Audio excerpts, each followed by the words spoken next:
तो अगर तुम लोग अगर आए गए हो तो लाइक और शेयर ठोक दीजिए। महाकाल का लाइक और शेयर ठोक दीजिए।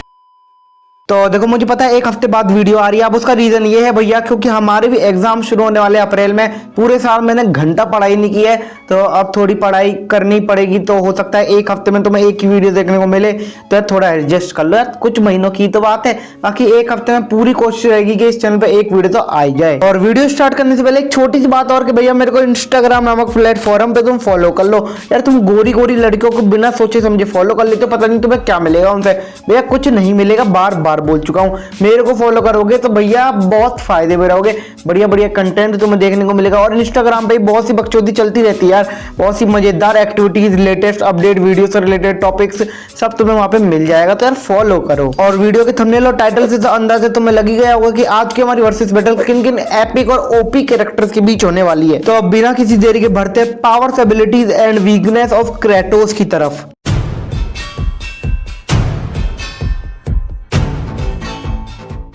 तो Kratos God of war series का एक बहुत ही ज्यादा एपिक और बहुत ही ज्यादा फैंटास्टिक कैरेक्टर माना जाता है और बहुत ही ज्यादा पावरफुल भी है ये। और क्रेटोस जो है वो एक डैमिक गॉड है। तो अगर हम क्रेटोस की बेसिक पावर्स एंड एबिलिटीज की बात करें तो वो है God level durability, God level strength, God level stamina. और तो और इस क्रेटोस नामक प्राणी के पास जितनी भी पावर्स एंड एबिलिटीज है ना, वो बियॉन्ड है किसी भी टाइटन एंड बीस्ट के। और हमने गॉड ऑफ वॉर सीरीज में भी ये देखा है कि क्रेटोस अगर चाहे तो उसके पास इतनी ज्यादा पावर है कि वो ग्रीक गॉड्स तक को यार हराने की पावर रखता है। और जो क्रेटोस है उसकी पावर्स की अभी तक कोई एग्जैक्ट लिमिट नहीं बताई गई है ऑफिशियली। और तो और इस क्रेटोस नामक प्राणी ने अभी तक जितने भी ग्रीक गॉड्स को हराया ना, उनकी सारी की सारी पावर्स एंड एबिलिटीज इसके पास है। और ये क्रेटोस नामक प्राणी है ना, इसकी उम्र बढ़ने के साथ इसकी पावर्स एंड एबिलिटीज में कोई भी कमी नहीं आती है, बल्कि अगर ये किसी की पावर एंड एबिलिटीज एब्जॉर्ब करते जाता है ना, तो इसकी जो पावर्स है वो कम नहीं होती, बढ़ती जाती है। यानी कम तो होती नहीं है इसकी पावर्स और एबिलिटीज। समझ रहे हो?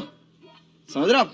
समझ रहे हो ना? यानी कि इसकी एज कितनी भी बढ़ जाए पर ये उतना ही पावरफुल रहेगा जितना कि पहले था। और ये जो एज वाला रूल है ना कि एज बढ़ने के साथ पावर कम नहीं होती, ये रूल साइंस पे भी लागू होता है। और क्रेटोस का गुस्सा और रेज जितना ज्यादा होगा ना, इसकी पावर्स उतनी ही ज्यादा बढ़ जाती है। तो अब बात करते हैं क्रेटोस की कुछ स्पेशल एंड यूनिक पावर्स की। तो पहली खास पावर है क्रेटोस की पावर एब्जॉर्ब करना। अब देखो यार, ग्रीक गॉड्स को हराने के बाद क्रेटोस ने उन सभी की पावर्स को एब्जॉर्ब कर लिया था और वो बहुत ही ज्यादा पावरफुल हो गया था यार सही में। तो क्रेटोस की दूसरी स्पेशल पावर है इलेक्ट्रोकाइनेसिस। तो इसका मतलब ये है कि वो इलेक्ट्रिसिटी को फुल कंट्रोल कर सकता है और इलेक्ट्रिसिटी का किसी भी प्रकार का अटैक अपने अपोनेंट के ऊपर कर सकता है। तो क्रेटोस की तीसरी स्पेशल पावर है क्लोनिंग। इसका मतलब ये है कि जो क्रेटोस है वो लड़ते वक्त, अपने अपोनेंट से लड़ते वक्त अपनी खुद के बहुत सारे डुप्लीकेट्स बना सकता है। और जो डुप्लीकेट्स है वो कॉपी होंगी ना क्रेटोस की, वो क्रेटोस की जितनी ही पावरफुल होंगी। और भी क्रेटोस के पास बहुत सी स्पेशल पावर्स है, जैसे कि विंड अटैक। अब तो नाम से पता चल रहा होगा, यानी हवा की मदद से किसी प्रकार का अटैक वो क्रिएट कर सकता है अपोनेंट के लिए। और जिसने गॉड ऑफ वॉर सीरीज देखी है उन सबको तो पता ही होगा क्रेटोस कितना ज्यादा पावरफुल है। और उसने क्रेटोस ने गॉड ऑफ वॉर सीरीज के ऐसे ऐसे कैरेक्टर को हराया है जिनको हराना किसी के बस की बात नहीं थी उस पूरी सीरीज में।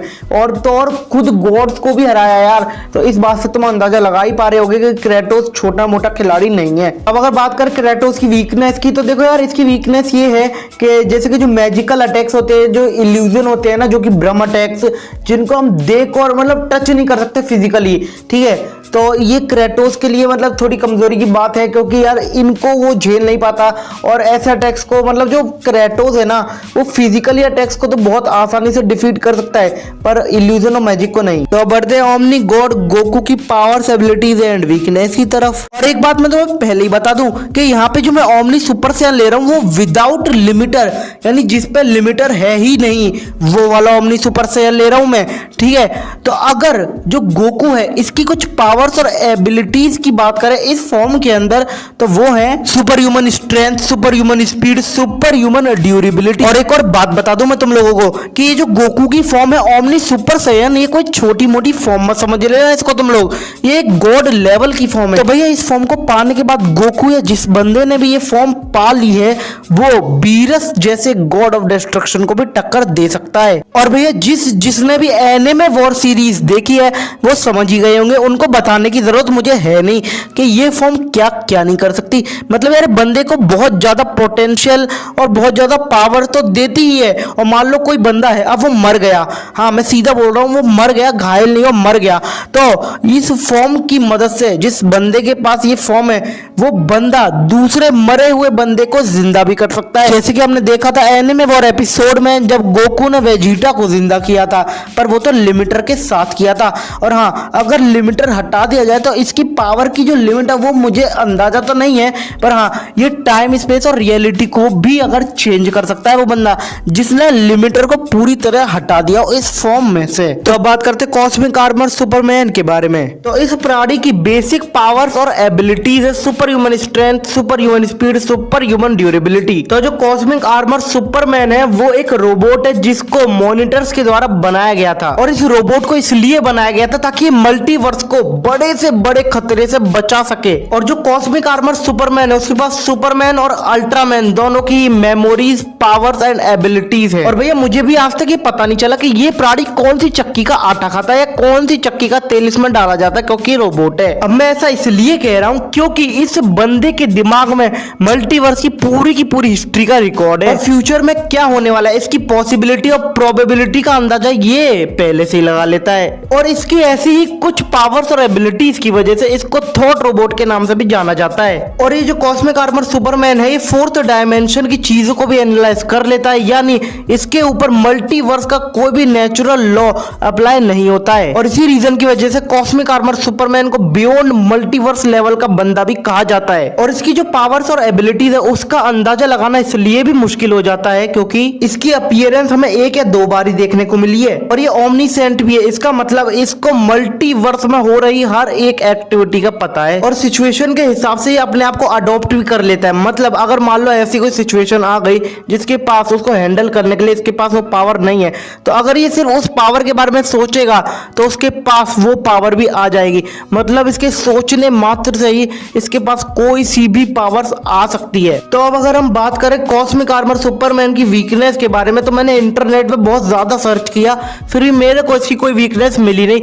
वहां पे ये बताया जा रहा है कि इस प्राणी की कोई वीकनेस नहीं है जिस टाइप का ये जीव है। तो अगर तुम्हें कोई सी भी इंफॉर्मेशन हो इसकी वीकनेस के बारे में तो मुझे कमेंट करके जरूर बताना। तो फाइनली कंक्लूजन देने का वक्त आ चुका है। तो देखो पहले ही बता दूं मैं कि यहाँ पे ऑफेंड मत होना, क्योंकि यार ऑफेंड होने वाली क्या बात है। जैसे कि नॉन कैनन सीरीज होती है ना, जिसका रियल सीरीज से कोई भी लेना देना नहीं होता, एंटरटेनमेंट पर्पस के लिए देखते हैं, इसको भी वैसे ही देखो। और मैं भी तुम्हारी तरह एक फैन ही हूं, कोई ऑफिशियल अनाउंसमेंट नहीं चल रही है यहाँ पे। तो देखो इन तीनों कैरेक्टर के बीच जो फाइट होगी ना उसको अर्थ या फिर यूनिवर्स लेवल पे तो मतलब झेल ही नहीं पाएंगे वो लोग। तो यहाँ पे हमें कुछ ऐसी जगह मतलब हम एज्यूम कर लेते हैं जैसे कि हमें टूर्नामेंट ऑफ पावर में दिखाई गई थी यार, क्योंकि यार अब वैसी जगह होनी चाहिए क्योंकि यार मल्टीवर्स तक बात पहुंच सकती है। हो सकता है कि मल्टीवर्स भी तबाह हो जाए इन तीनों की फाइट में। तो देखो पहले हम लेते हैं Kratos versus omni super Saiyan God Goku को।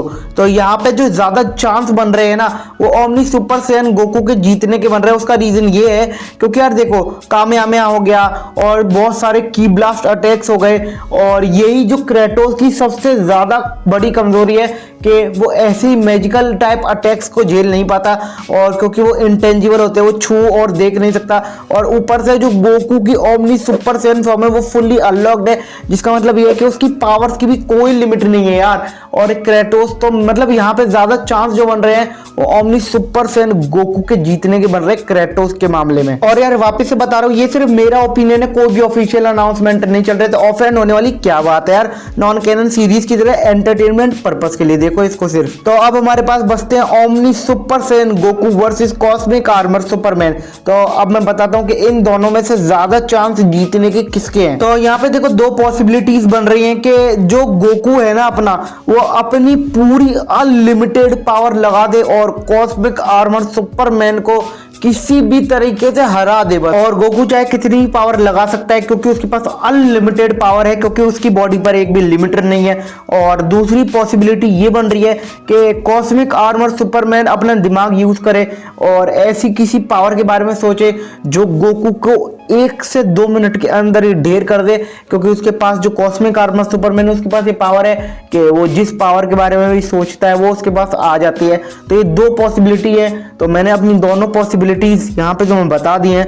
तो तुम्हें क्या लगता है, तुम भी अपने विचार, अपने थॉट्स, अपने तुम्हारे मन में जो भी मेरे वीडियो से रिलेटेड आ रहा हो, इस वीडियो से रिलेटेड कोई सजेशन आ रहा हो या कुछ बात बतानी हो तो यार कमेंट करो यार, भर भर के कमेंट किया करो। और यार मैं आज वीडियो का लाइक टारगेट रख ही देता हूँ 400 लाइक्स का। तो मुझे नहीं पता यार, जल्दी से इस वीडियो को कितना भी शेयर करो, कुछ भी करो, बस 400 लाइक्स का टारगेट जल्दी से जल्दी पूरा करवा दो।